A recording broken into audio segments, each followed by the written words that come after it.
once we start on a spiritual path and we start to question our assumptions and our beliefs, we start to rattle the cage of how we've related to ourselves and to the world. And as we start to uncover these conditioned responses, we start to realize we are not those things. We never were. And that we lived in this kind of illusion of what was actually important to us. And as we start to see that, a gap opens up between who we once were and who we're becoming. And who is this person that's moving towards a life where they're trusting more, where they're receiving life as it comes rather than trying to control it. And it's a really interesting, powerful journey to be in that place of becoming, because what I've noticed in my life is that as I stretch out of this conditioned way of being, and as I challenge these identities that have kept me so small, the rubber band would stretch forward into my new way of being. Ultimately, something would arise, something that I hadn't met yet, whether it was an emotion or a belief, would arise to snap it right back. And again, I would be out of the comfort of familiarity, I would go back to my default patterns.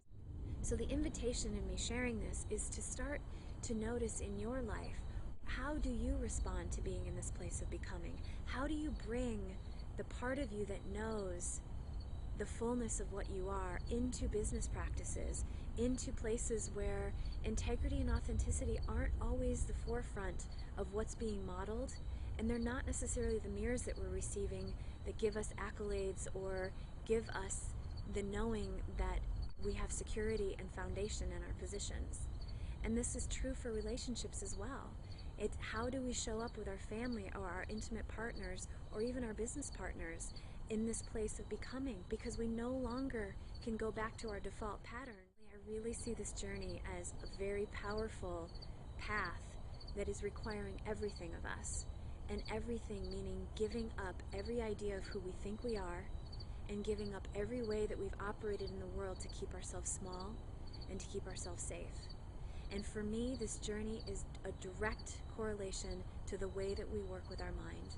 And for a lot of people, sitting on a meditation cushion is one way in which they can be with the mind and watch the patterns and watch the way that even in that still, quiet, nothing to do, sitting on a cushion, that they are busier than ever.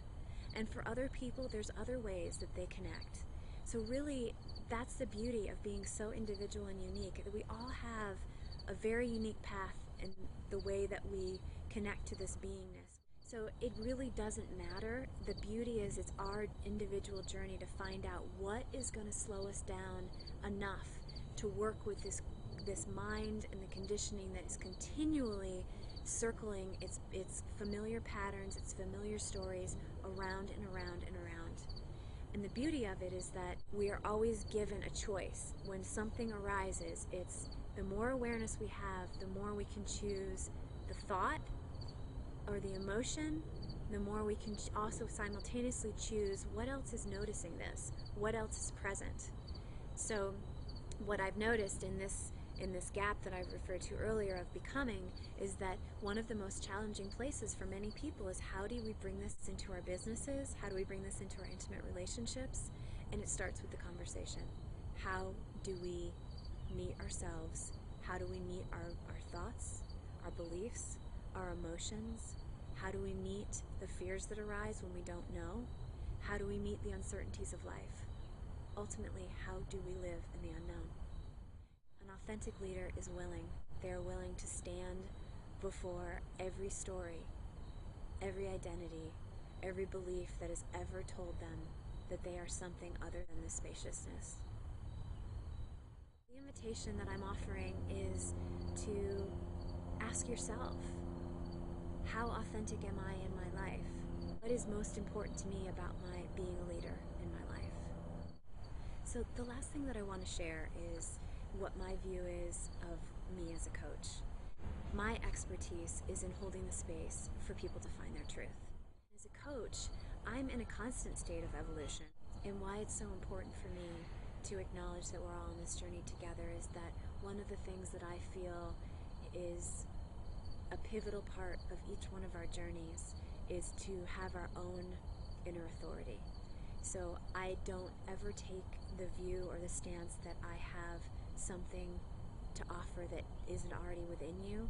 I just have a different perspective, view, and life experience that can hold the space for you to find your own truth.